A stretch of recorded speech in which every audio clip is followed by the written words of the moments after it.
Get ready to be inspired by the great things happening in rural education. The Rural Scoop will bring you new ideas and innovative solutions. We'll dive into education issues and we'll highlight what's working in your rural communities. You'll hear from a variety of educators, administrators, professionals, and others who will provide relevant and engaging content in each episode. And now, for a special episode recorded at the Arizona Rural Schools Association Conference, here's your host, Ty White. So the first question I'm going to ask to help break the ice and show you there's no trick questions, would you introduce yourself to our audience and sort of explain why you're here at the conference? Sure. My name is Ildi Laczko-Kerr. I'm the founder and CEO of Ribbit Learning.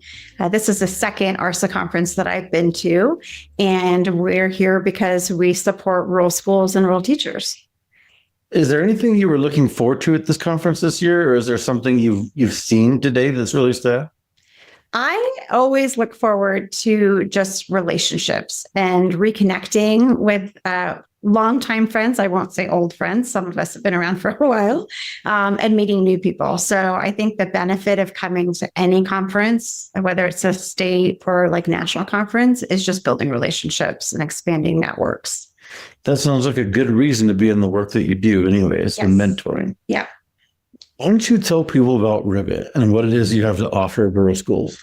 So I started Ribbit to be able to deliver and scale instructional coaching, in particular to teachers and educators in small and rural communities. So I've done professional development and consulting for a long time, and I drove all over the state of Arizona.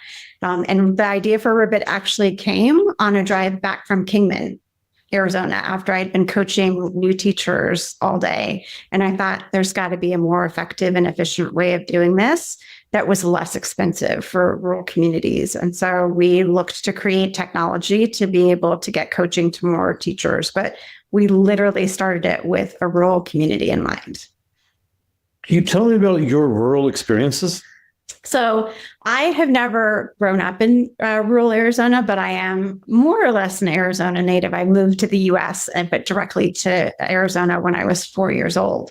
So my experiences are really supporting teachers and leaders in rural communities. So I've driven and supported teachers on the border in Douglas, all the way up to Lake Havasu, stayed in Laughlin and driven across the bridge to teach and coach in Bullhead City, to Kingman, and kind of everywhere in between. So my real passion is supporting teachers in rural communities. And so that's really where my experience is. What does the expression the rural advantage mean to you?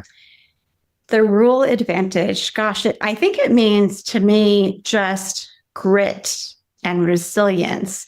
Communities who are willing to build bridges, to learn with each other, but really to build up their community and take care of the people who live there. So I really feel like, coming from a big metro area where you don't have that same rural advantage, I think the ability to know your community well, to interact at that kind of deep personal level, I think is amazing. And I think to me, rural means grit. It means persistence, and it means kind of accomplishing things, but doing it collaboratively together.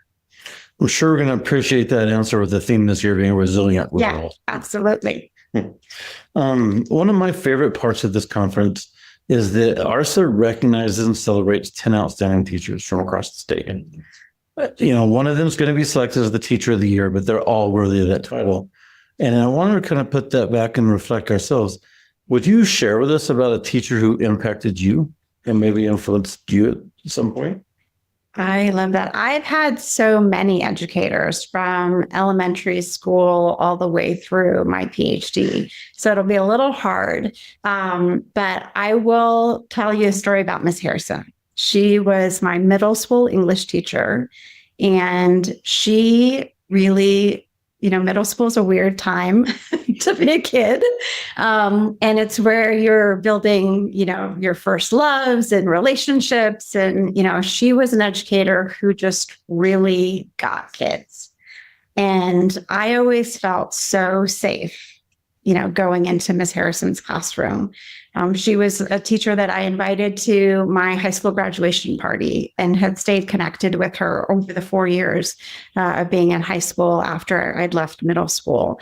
And to me, great teachers like Miss Harrison connect with kids on that personal level. Obviously, I learned a lot, Romeo and Juliet and everything else in her classroom. But, she made a really profound impact on me because she showed me kind of the passion, but the power of connection. That's a good one. Romeo and Juliet in middle school. That's some heavy literature. Yes, it was a lot. I'm not sure I would recommend Romeo and Juliet. I guess it's fitting, though. I mean, that's kind of their own age. Yeah. You got a big network. You got a lot of people that you know across the state. And I'm going to imagine there's some of those that probably ought to be here today. What would you share with them about this conference that might help them decide to commit their time or their resources and join us next year? I would say that ARSA is really growing and focusing, which is great. I think the content that's being delivered in terms of the sessions is really high quality. I think the ability to network and build that community is really important. So for leaders who are trying to figure out where they spend their time and energy and resources, it's an amazing conference. It's also small enough that you don't feel overwhelmed and like you're just another person attending a big, huge conference. So you have the ability as a participant to really engage with the people who are presenting in a way that at some of those larger conferences, either there's not enough space or time for, or you may not feel comfortable doing that. So ARSA, while it's a growing conference, is still one that where you can build community and relationship. All right. And that's it. Thanks for having me, Ty. Thank you. Thank you so much for listening to The Rural Scoop. Please be sure to rate, review, and subscribe, or even leave us a comment. And be sure to follow on Twitter at Dr. Sadorf. That's Dr_SADORF, so that you never miss a new release. You can also check out previous episodes of The Scoop wherever you get your podcasts. Production support for The Rural Scoop is provided by Chattanooga Podcast Studios. Find out more at ChattanoogaPodcastStudios.com. See you next time for more great discussions about rural education.